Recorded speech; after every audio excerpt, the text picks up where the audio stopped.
This might sting a little.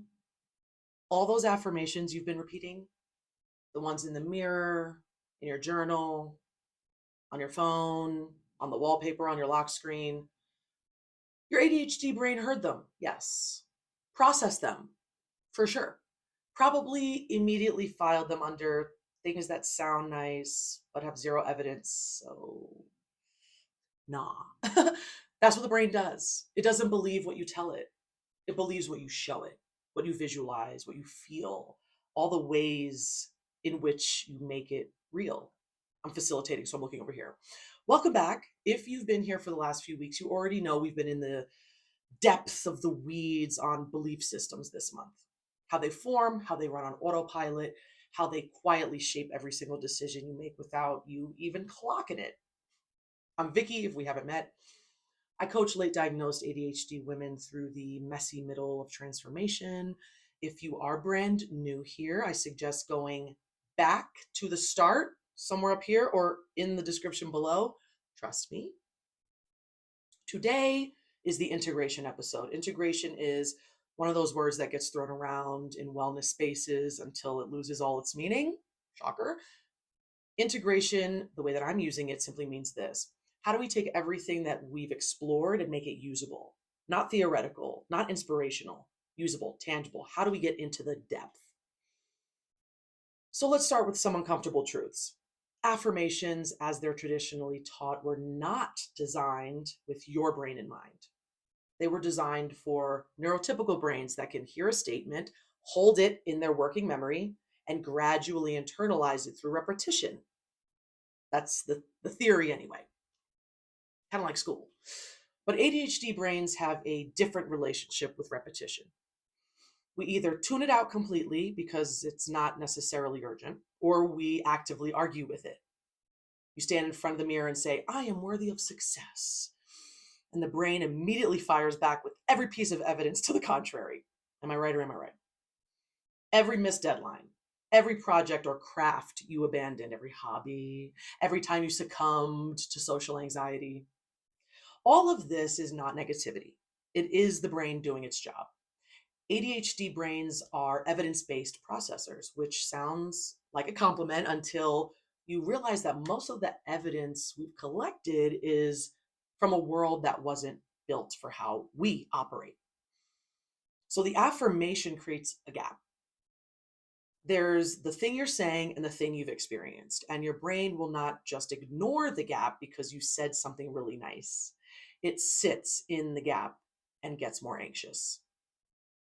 For some people, affirmations actually can make things worse because now you feel bad about the thing and you feel bad that the fix didn't work either. There is actual neuroscience here. Stay with me. The brain builds beliefs through repeated experience, not repeated words. Neural pathways strengthen when you do something and get a result, not when you say something and hope for a result. The pathway needs the action and the feedback loop. Words alone do not create that loop. So if words alone don't cut it, what does? Here, I got someone coming in my room there. Action, specifically small action. I mean like comically small, micro, because the ADHD brain also has a tendency to swing in the other direction. We hear take action and we immediately plan a complete overhaul of our life by Thursday. Then we go down the slide of shame when we shockingly haven't overhauled our lives by Thursday, and then we call ourselves failures. That's not what I'm talking about.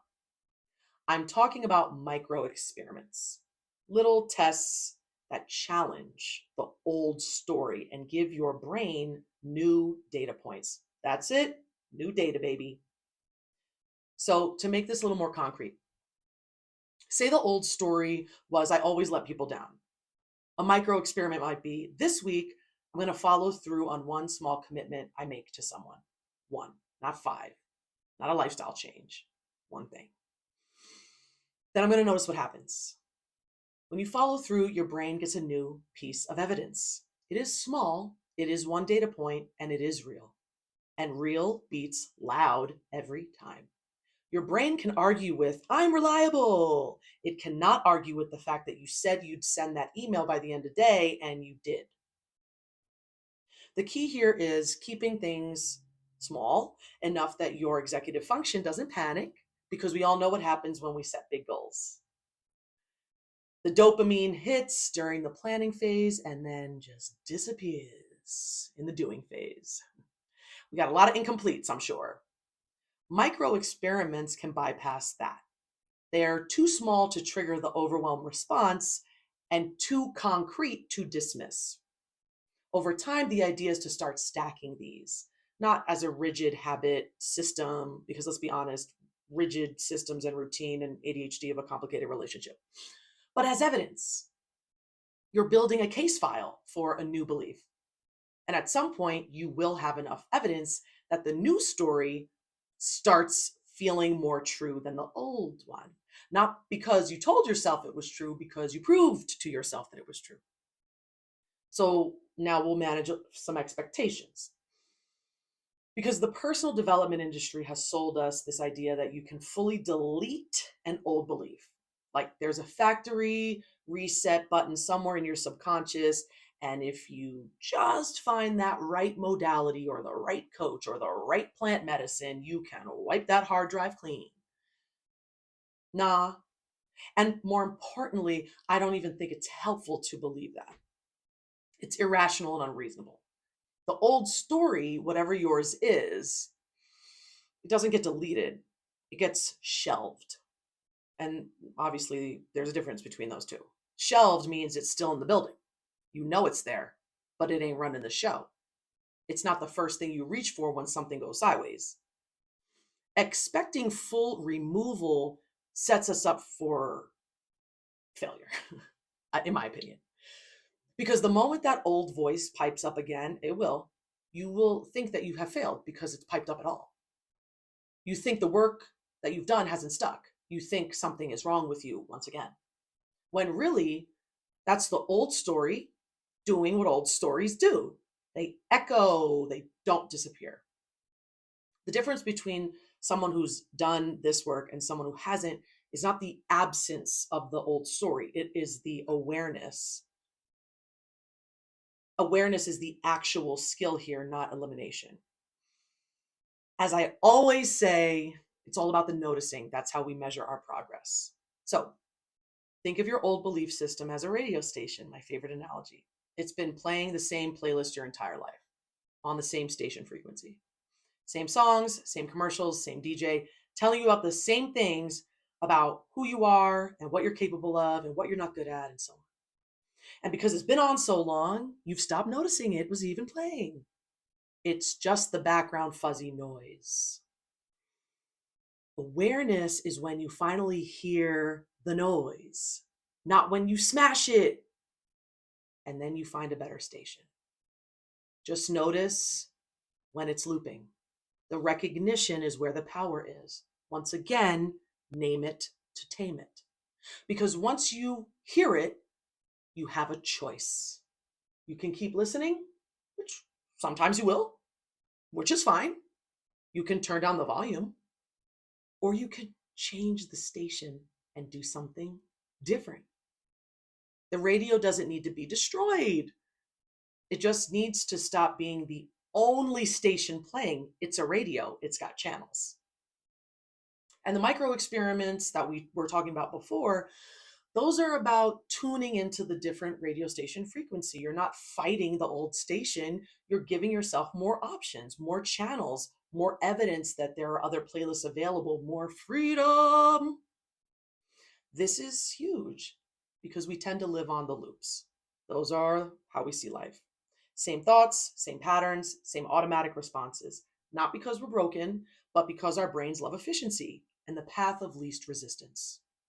A well-worn path wins every time, unless we're consciously creating a new path to be well-worn. You can research neural pathways if you're unfamiliar with what I'm talking about. This is what awareness gives you. Consciousness, presence, a moment between the trigger and the response where you actually get choice, the sacred pause. So I'm going to bring this home. The framework from this whole month condensed into something that you can use. 1, notice the story. Notice the station. That's the awareness. What's the radio station playing right now? Can I name it? Not judge it, just what's going on. Oh, my inadequacy is showing up. Secondly, question it. Not with shame. Not, oh, I know better. Just, are you correct right now? Is this still accurate? Was this ever fully accurate? Actually, is it someone else's broadcast that I adopted? Thirdly, design one micro experiment, one small action that tests the old story. Keep it so small that it's laughable. That's the right size. Fourthly, notice the result. Notice the feeling. That's the result. Did you do the thing? What actually happened? Your brain needs the receipt, not the intention. Impact over intention. Repeat without pressure. This is not a 30-day challenge. It's not a system. It's a practice.